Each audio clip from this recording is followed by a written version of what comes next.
Hi there, Leos. I have a message, an image that came in, and so I'm going to relay that, and that's going to set the tone for the foundation of this reading, and then we'll go into the energy for the spread that I have laid out here.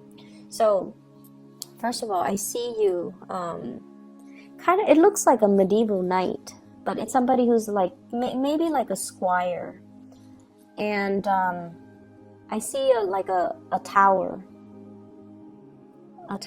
And so you're in a field, there's a tower, so you're in a field, and there's a tower right there, and it seems to me like you live in that tower or you train in that tower, but I see you kind of you walk out into the field and there's like grains and wheat and you're just running around having fun doing your cartwheels, kind of running around. I see you alone, and then far away there's like the woods, and then there's this person. It's not a menacing person. There's a person on a horse, and they're charging towards you. And when you see them, you automatically run back into your tower and you lock the door. And then that person on the horse, they go away. And then when you see that they've gone away, then you come out and you play around your tower. And then you might even taunt the person on the horse, and then they come running back to you, and then you run back into your tower. So that's the message I'm getting. And you know that the tower stands for safety. It stands for like this safe refuge, or this place of haven where we can always come back to when life deals us a blow.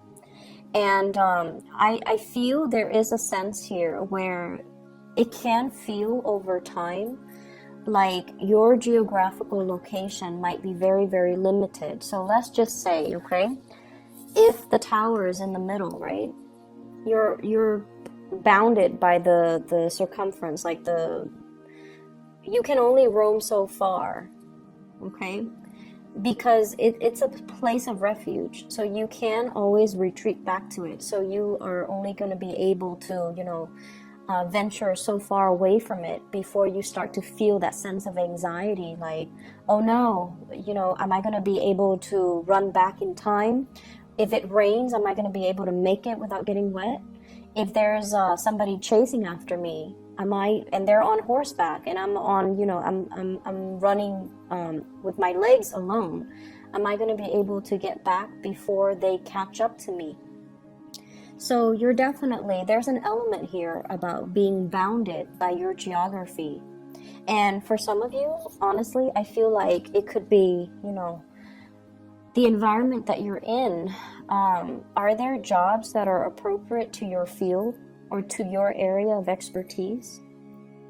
Okay, so like, for example, you might be, this is an extreme example just to get my point across. You might be a marine biologist and you live in the desert. Okay, and you're just like, where are all the marine biologists jobs? So you look online, or you surf the internet, or you read the newspaper, and you're looking for a marine biologist position or vacancy, and you're just like, when is it going to happen for me? So that's an extreme situation. Okay, you have to go where life is calling. Okay, you have to step out of your comfort zone. You have to go where life is calling you. I feel for many of you too, I keep seeing somebody who's like, let's say you grow up in one city, right?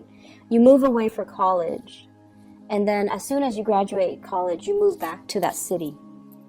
So wherever you grow up, you move away for college, and then you come back. And because it's safe, because after that big milestone in your life, being far away from home, you feel homesick, or you feel like, oh, I've already done my fun, I've already put in my 4 years, I've already lived on my own, I should move back. And then I see some of you move back, and then you move away for example, grad school. And then you have like an amazing time, and then after grad school, you automatically just bounce back, like tether. It feels like something is tethering you to it. And for you, it could be family. For you, it could be that familiarity. But I definitely feel a cycle in your life is getting ready to wrap up. And you kind of need to move forward. And you kind of need to move on, okay? So what we have here is the world. So this is like expansiveness, opportunities knocking on your door, things opening up for you. But the nature of a fixed sign, and especially your sign, you're very, very homebound, and you're very, very family oriented. And I also feel like as much as you want to travel and have fun and explore, you reserve those things for things that you can do on a weekend, things that you can do on holiday, things that you can do on vacation. You don't feel like life can be lived that way for whatever reason. And so this is a card about great expansion, but it's also a double-edged sword, because that bunny is encased in this bubble, and so it's almost like nibbling at life rather than living it fully. Okay, so there's a lot of fear I'm sensing, fear about change and the unknown. You have a travel opportunity coming up here. So the Chariot usually indicates to me some travel over land, relocation, and things like that. But you are very conflicted, okay? Emotionally, you're very conflicted, because once again, there is my place of refuge, but there's like a whole world of opportunities out there for me.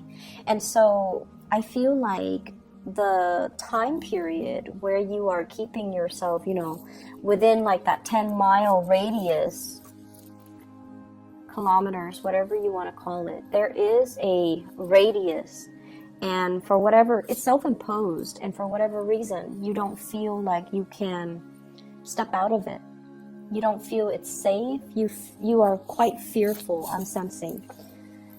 This is a card about finances. Okay, so I definitely feel many of you are at a point where you are keeping track of how much you're earning. And I feel like this process about nickel and diming yourself, being very thrifty with your spending. And I feel for many of you, you might be saving up for a car. Okay, with the Chariot card, movement by land. You might be saving up for a car. You might be saving up for a plane ticket. You might be saving up to implement this next major move in your life. And so you're being very thrifty. You're being very calculating with how much money you're realistically able to spend.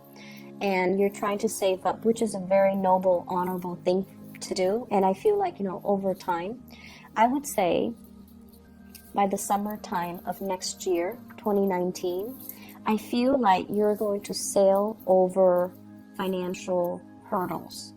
So whatever you're experiencing right now, keep saving. Okay, put that intention in mind that I'm not just saving just to be stingy. I'm saving because I have these goals in the back of my mind. Whenever we have good intentions and whenever we have a clear objective in mind as to why we are saving, the universe will always give us enough. Okay, so I feel like that's what's happening here, and I feel like for many of you, the staying within that 10-mile radius from your center of refuge is no longer satisfying for you. The jobs might not be available and you need to venture out. And then I also feel like there's this sense of same old. It's almost like I need more out of life. I feel like some of you might get the spiritual nudge from your guides to kind of venture out. And you feel this sense of like, I'm content where I am, but there's something calling you, nudging you to take that extra step. And I feel like you're ignoring it. But for this week, it's a Mercury retrograde period. And a lot of the times, plans that we have, kind of thought about, we might have really, tried to like flirt it with a specific course of action. But then we're just like, no, I don't have the money to do that, or I'm too afraid, or, I'll do that next year. This is a really good time to revisit plans that we thought about in the past, but we never grab hold of. We never really took seriously, okay? And so a lot of the times, Mercury in retrograde can bring a lot of good ideas, especially revisiting past ideas, revisiting past dreams, past just things that you kind of lay on the wayside because you felt like you couldn't do it at the time. So you're getting this match, and you're definitely getting some type of a push for you to step out of that comfort zone, for you to find a new place of refuge, okay? And for you to trust that things will be okay. I just need to plan things out well, and then I can, finally break away from this 10-mile radius, and then I can, move on to this next tower that can serve as my next place of refuge. So it's a never-ending process, and I feel like it's going to happen for you. So I feel like some of you need to, find new routes. Every time I see this card, this is the Eight of Cups, moving forward, okay? I think of like the dandelion, it's like blown in the wind, and then it carries a seed, right? So wherever it lays down on the land, wherever it lands, it's going to sprout a new seed. So I feel like that's what you have to do. Just kind of trust the process and just allow yourself to get, catch that wind and then move forward, okay? I definitely feel for some of you, you have been dealing here with an air sign. I have the King of Swords in the picture. It's in the reverse position, so there's definitely, I feel like somebody who is a little bit misleading when they communicate with you, okay? They say one thing, they mean another. And I also feel like this is somebody,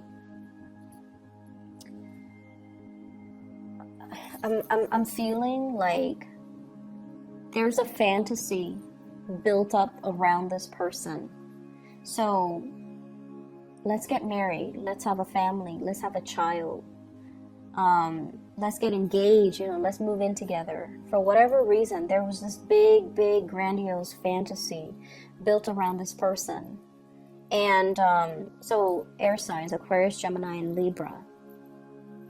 And I also feel like they might have another relationship, and there might have been talks even, I'll leave my spouse, I'll leave my wife, or I'll leave my husband, and then we'll start a new life together. Just wait on me and, give me more time. So that's an extreme sense, but I do see those conversations between you and a person. And I feel like this is the month where you realize that they're keeping you very tethered. They're kind of like that tower. They draw you back, but they really hinder your growth, okay? Or the fantasy that you have is really hindering all the other opportunities that you can have out there. Because what I saw earlier was, it's like a grassy field, like a field of wheat, and it's a tower. And like, who lives in the tower, right? Doesn't seem like it's very homely or very comfortable, and it seems a little bit isolating because I see you playing outside by yourself. And so it can feel a little bit lonely in this relationship, I feel, even though you feel like this person will protect me. They're kind of like that fortress of strength and stability, but it just doesn't feel to me like you are 100% happy. And then I also feel like for some of you, there are like contract jobs, okay? It's like let's say the job contract, there's a company that is retaining you, and they give you projects that last like 3 or 4 months at a time. And then, like when you are in the midst of it, or when you land that contract, it gives you this really big emotional high.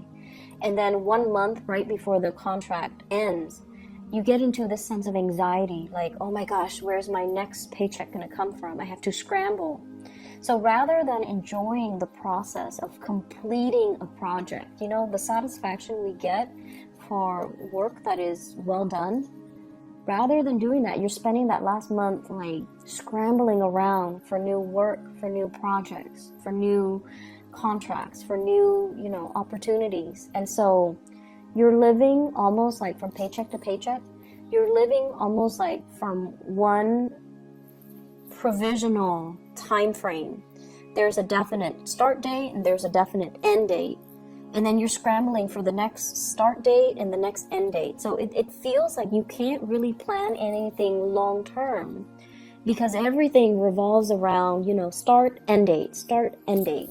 And so you never set down, you never are able to put down roots. You're never able to feel stable and secure. So I don't know what's happening with you guys. But it just seems to me like you're not very grounded, and you need that sense of groundedness in order for this anxiety to go away. And so really focus on, you know, what do I need to get that sense of groundedness? And I feel for many of you, finding that job that is more long-term rather than contract-based is going to be long-term. And then wherever that job is, be willing to relocate in order to give it a chance, okay?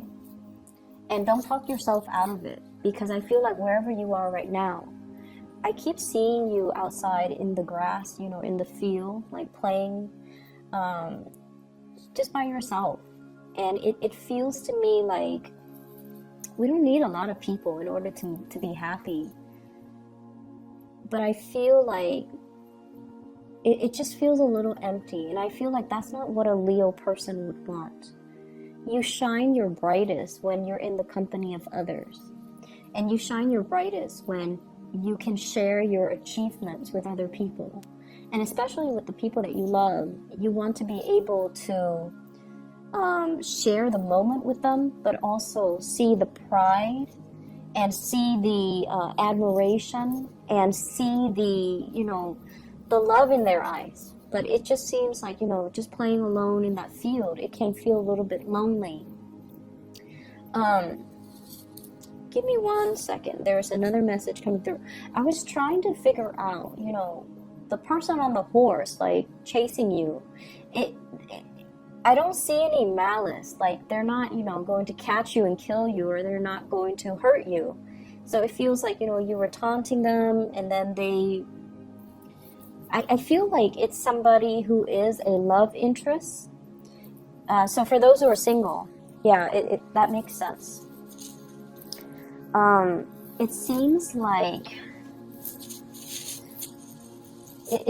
it's a love interest, and there is a tug of war. So it could even be an air sign, an Aquarius, Gemini, Libra, and I also feel like maybe even another fire sign, because their energy is like very fast. So Sagittarius, Leos, or Aries. But what I feel though is there's this, you know, game that you guys are playing where you both like each other. One person might already be married, hence that tower, that you know, structure, something that's already built.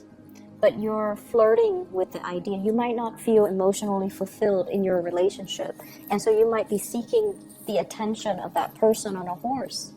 You want somebody to be with, you want somebody to play with, you want somebody to notice you. So there's that. Or I also feel like there's another person that is interested in you, and when you're around, they want to come towards you, but you're very afraid. You're very afraid to let them know how you feel, like, I'm lonely, can you play with me? You're very afraid to let them know that I'm not 100% happy here, can you take me away? All you have to do though is, you know, hop on their horse with them, because like I said, the person is not a scary person, but you keep running away from them. So it could just be fear of outsiders encroaching upon your space. So that could be just a fear, or a fear of, you know, feeling, and you know, you guys are very self-sufficient. The fear of letting the other person know, I need help, you know, I can't do it on my own, or I need you to help me with this, or I need you to I want to get on your horse, and I want you to take me away from this tower, from this field where I'm constantly by myself. So I see that element coming through, and you have to make some changes. I feel like there is some bigger message here. I feel like the way it came out, it seems like your guides are trying to cushion the blow a little bit by sugarcoating the message. Okay? And so I feel like they want you to really look at the situation and allow yourself to go, allow yourself to leave, allow yourself to do things that make you happier, and especially allow yourself to kind of break away from whatever has been tethering you. Okay? So, Leos, I hope the message resonates. I hope that it is helpful for you guys. Enjoy your Thanksgiving, mull it over, sleep on it, okay? And I hope either way that maybe the message needs to be delivered today, because I honestly tried to do your reading and Virgo's reading yesterday, but nothing came through. So I hope this is helpful, okay? Take care of yourself, and I'll be back next week.